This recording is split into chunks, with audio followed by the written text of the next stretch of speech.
2, and I can't. Megan. I get stage fright. Hey guys, so today we are going to be talking about why who you surround yourself with is important and how it impacts you. So if you like this video, give it a like, subscribe to our channel, press the little notification bell so you can get reminded when we post videos, and we're just gonna go right into the video now. This way. I'm sure we all know the saying, bad company corrupts good character. And that's basically what this whole video is about. How your friends do affect you and, people that you hang out with do affect you. So I guess we can start off with the Bible verse. She just crawled into my lap. Okay, so the verse is 1 Corinthians 15:33. And it says, so this is the New King James Version, says, do not be deceived. Evil company corrupts good habits. The NIV version says, do not be misled. Bad company corrupts good character. If you're trying to be a really good influence on someone, or you're hanging out with a group of people that really aren't doing things that you agree with, or, or doing things that bring glory to God. Yeah. It's really what... If they don't have the best habits and you're hanging out with them, and you might think, oh, I'm not going to be pulled down. You might be thinking that you'll be able to help them up, or you'll be able to lead them closer to Christ, or show them that you're different, But in the reality is, bad company corrupts good character. The good character doesn't change the bad company, So you just have to be careful with that. You have to be careful about, it is okay to spread the word with people that aren't Christ-filled. It's okay to do that, But you have to watch about how much time you're spending with those people. And if they're influencing you more than you're influencing them, then there's a problem, And there is times where we're gonna, God will call us to minister someone. He'll call you to minister to someone, or talk or speak truth to them, or talk about God with them. But there's a difference in surrounding yourself with those type of people, and then having those people in times where God's gonna call you to talk to them. Where it's very important for you to have a group of friends or people that you're gonna spend a lot of time with that are gonna lead you closer to Christ, not away from Him. And like I said, there is going to be times where you're going to run into situations where you can talk about God and you can speak truth to them. But most of your time needs to be spent with people who are going to lead you closer to Him, is what I'm saying. I think it's also very important to have certain people in your life that are older than you or more spiritually mature than you, so that you do have other people to go off of, I just feel like it's important that you have people that have been through more than you have, and who have more experiences. And if you have questions about things, or, you need guidance in a certain area, that those people are able to help you and mentor you, so that whenever you go and try to help others, that you're able to, and you have that person to go back to and be like, okay, I don't know what this situation is, I don't know what's happening in this situation. I'm really trying to be a light to this person, and they're just really struggling. What do I do? You need to have somebody that is able to help you in areas like that, But I guess we can read the next Bible verse. So the next one is Proverbs 13:20, and it says, he who walks with wise men will be wise, but the companion of fools will be destroyed. So, basically what that's saying is that if you walk with wise men, you'll be wise. And if you don't, then you won't be. If you look at the people that you're hanging out with, and you look at your closest group of friends, and there is no good fruit, you see that they're not doing anything to lead you closer to Christ, then you might want to check some things. Yeah, you might want to take a look at that. You might want to consider making some new friends, or trying to go to different, groups, women's Bible studies, men's, I don't know, to try to meet new people, because those aren't the only people that you want to have in your life. It is okay to have people like that in your life. It doesn't mean that you have to turn those people away. It doesn't mean that if you find a new group of friends, and there's maybe your older friends or friends that you've previously spent more time with, they're still doing things that maybe you don't want to do anymore. It doesn't mean you have to shun them, turn them away, or show judgment towards them. That's not what you have to do. You just have to be careful. It's so easy for us to fall into sin and temptation, and then especially when we're spending a lot of our time with people who are doing those things, we're just going to get sucked into it too. So that's why we just suggest having a good group of friends, or a good mentor, or somebody that you can spend good time with, so that you can be stronger when you do spend time with that person who maybe is still doing things that you don't do anymore. You know, does that make any sense? Yeah.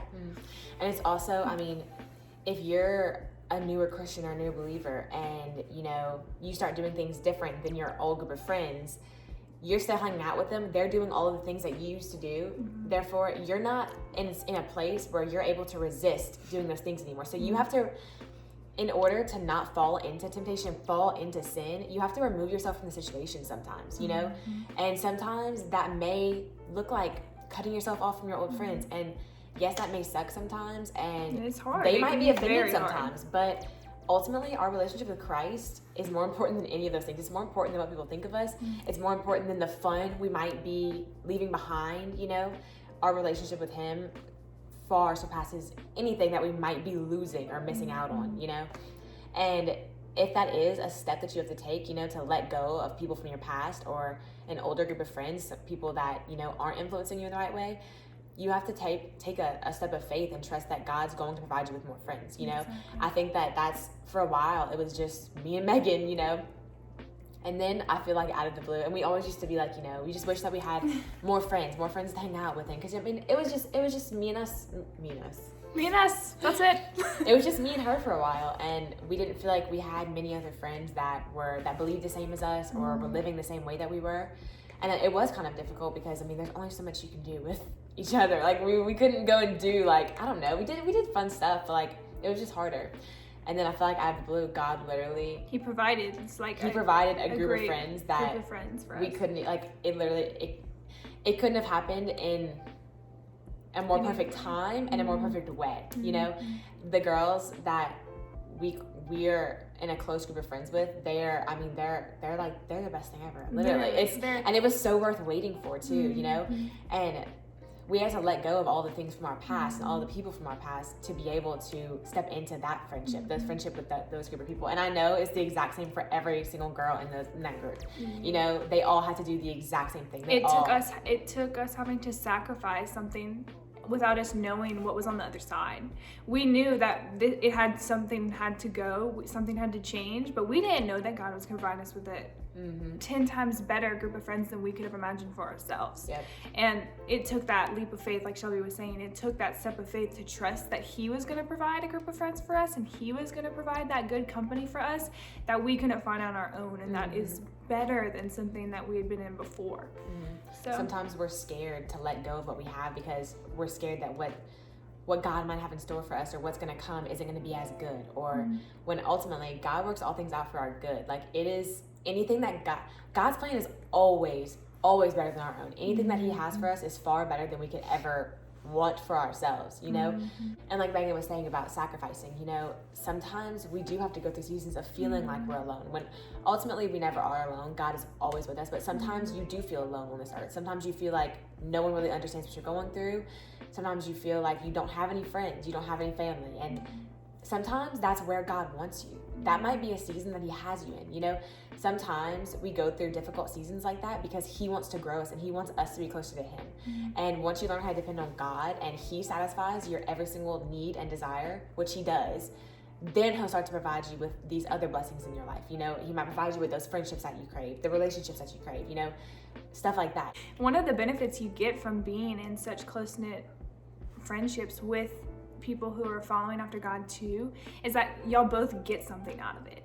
It's not just a one-way street. You're both, when you're looking to God, like, those other things just come into place. So when you're both looking to God on your own, and then you come together as a friendship, then all of a sudden you're helping out with this. If they have a problem, you can help them with this. You can pray for them. You can give them advice. They can give you advice, and you're constantly just refining. It's a give and take friendship. It's not just a give, you know? And there's that verse that I think Shelby's about to read, iron sharpens iron. And that's exactly what I'm talking about. You're going to be constantly helping each other grow and growing in the relationship with God personally, and just with each other and that group of people. So I'll let her read the verse. So the verse is Proverbs 27:17, and it says, "As iron sharpens iron, so a man sharpens the countenance of his friend." Exactly. Okay. Surround yourself with good friends. Yeah. If that's something that you have been praying for and that you're waiting for God to come through, you know, he hears your prayers. You know, he He knows exactly where you are. And keep making that request known to him and just trust him. Just trust him in the process of waiting. And it's so hard to be in a season of waiting and not being able to see the light at the end of the tunnel, or you see these people and they have such a great group of friends and you just crave that, you just want that. Just trust God and just keep seeking him and just remind yourself that he wants good for you, and he wants you to be happy, and he wants those good things for you, but you also have to rely on him first. So just, persevere. Well, that's about it for this video, I think. Thanks for watching the Shelbie Show. I'll see you next time. Goodbye.